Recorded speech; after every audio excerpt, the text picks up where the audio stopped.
Cloudy climate change, how clouds affect Earth's temperature. Earth's average surface temperature has warmed by 0.8 Celsius since 1750. When carbon dioxide concentrations in the atmosphere have doubled, which is expected before the end of the 21st century, researchers project global temperatures will have risen by 1.5 to 4.5 degrees Celsius. If the increase is near the low end, 1.5 Celsius, then we're already halfway there, and we should be more able to adapt, with some regions becoming drier and less productive, but others becoming warmer, wetter and more productive. On the other hand, a rise of 4.5 degrees Celsius would be similar in magnitude to the warming that's occurred since the last glacial maximum 22,000 years ago, when most of North America was under an ice sheet 2 kilometers thick. So that would represent a dramatic change of climate.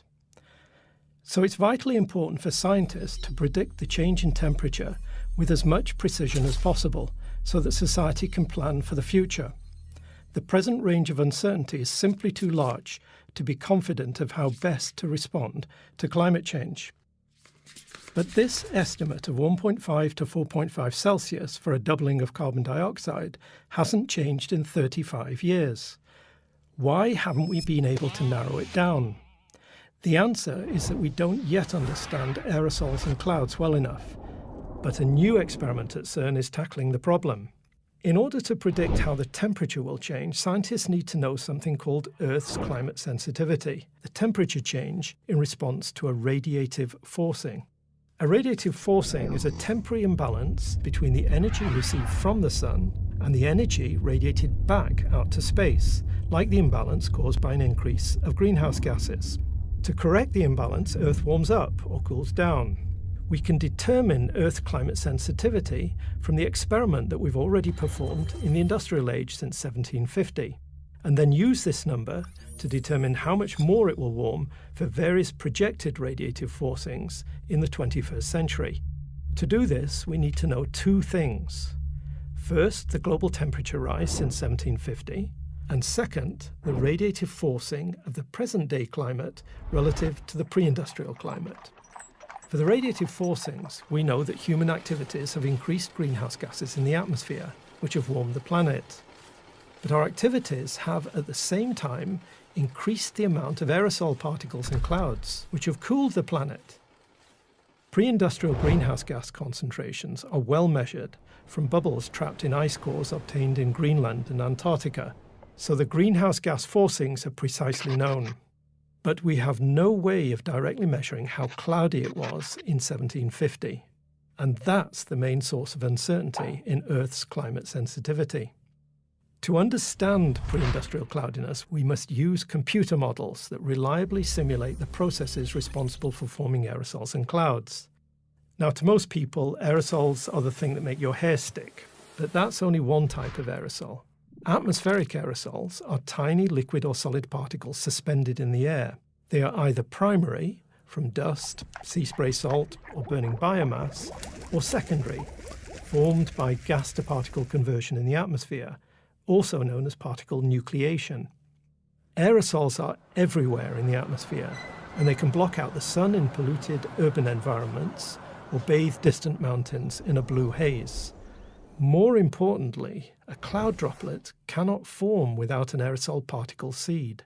So without aerosol particles, there'd be no clouds. And without clouds, there'd be no fresh water. The climate would be much hotter, and there would be no life. So we owe our existence to aerosol particles.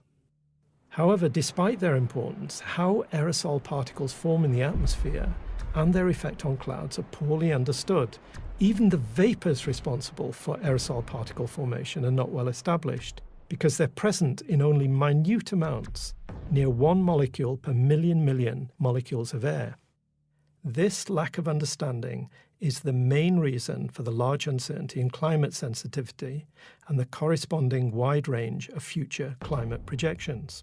However, an experiment underway at CERN, named, perhaps unsurprisingly, Cloud, has managed to build a steel vessel that's large enough and has low enough contamination that aerosol formation can, for the first time, be measured under tightly controlled atmospheric conditions in the laboratory.